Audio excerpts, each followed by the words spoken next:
Tom Verducci of Sports Illustrated, Major League Baseball Network. He's also going to be part of the national broadcast on Fox. He's got as many jobs as me. He joins us now. What's up, Tom? Opening day right around the corner. That's what's up. Yeah. Fired up about it. I can't wait. What do you think of the Cabrera signing? A lot of executives aren't supposedly in favor of it. The Tigers did tie up arguably one of the greatest hitters in history, but did they have to do it? Well, they didn't have to do it, obviously. I mean, a lot of people are saying, well, why can't you wait? Well, you're probably only waiting about 6 or 7 months because you need to really talk about an extension before he goes into his last year. So even though he had 2 years left, the time to talk to him was this winter. So if you're saying 6 or 7 months is too early to talk to him, listen, I don't think that's a fair criticism because I think they pretty much know what they have. He's the best hitter in the game. He's one of the best hitters of this generation. I mean, I don't know who else in the game has a resume like him. So we all know he's a great hitter. And now about the 10 years and the money, you know, I think all of us have to stop looking at these deals and analyzing them on a cost basis purely on what's his value on what age. We're long past that day where you looked at, okay, he's 31 now. How good will he be when he's 39? So he'll probably get worth maybe 10, 12 million. That's not the way it works anymore. There's so much money in the game that just the cost of keeping the player or acquiring the player as a free agent is built into those salaries. I mean, I'll go back to when Ricky Henderson first got $3 million and then Ryan Sandberg was at 6 or 7 and people said the sky was falling. This will continue to happen as long as baseball keeps growing revenues. So don't break this thing down just on, well, he's 31, what's he worth when he's 40? That's not what it's about.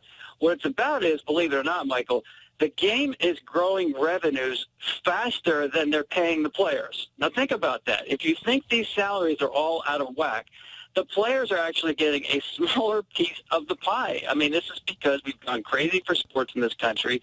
We know what's happened with regional sports networks. There's so much money in the game. It's an easy thing to do to give a 31-year-old player 8 more years at about $30 million a year. Okay, now that being said, I hear the point that you're making, but the Yankees drew a line and they would not give Robinson Cano, their best hitter, a 10-year deal.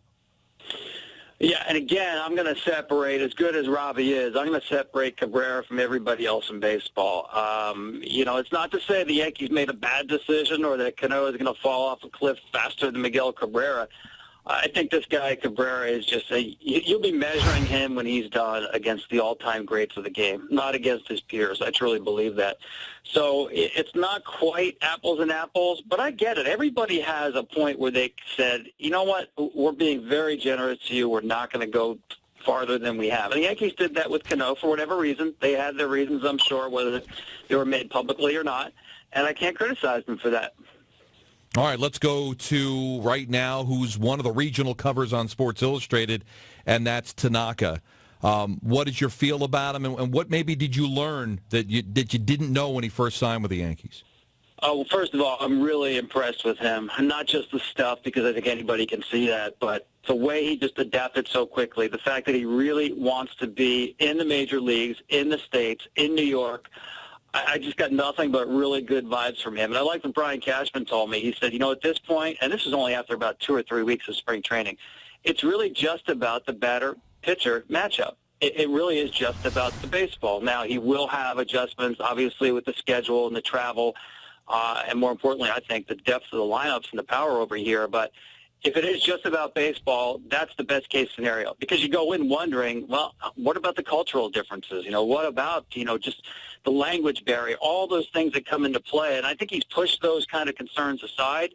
And I think part of that is due to his personality. He's an engaging guy. He's an outgoing person. He wants to learn English.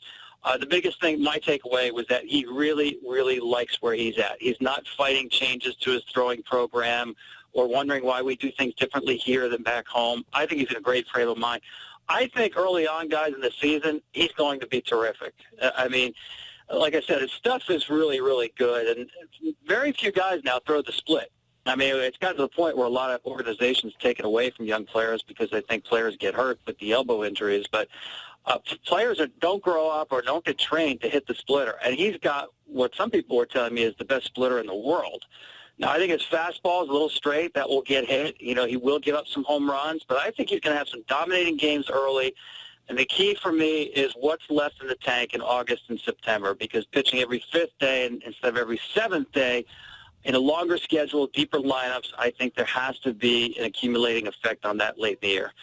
Now, you wrote this story, and I read it with great interest last night, and, you also detailed tirelessly about how many pitches this guy has thrown since he was in high school.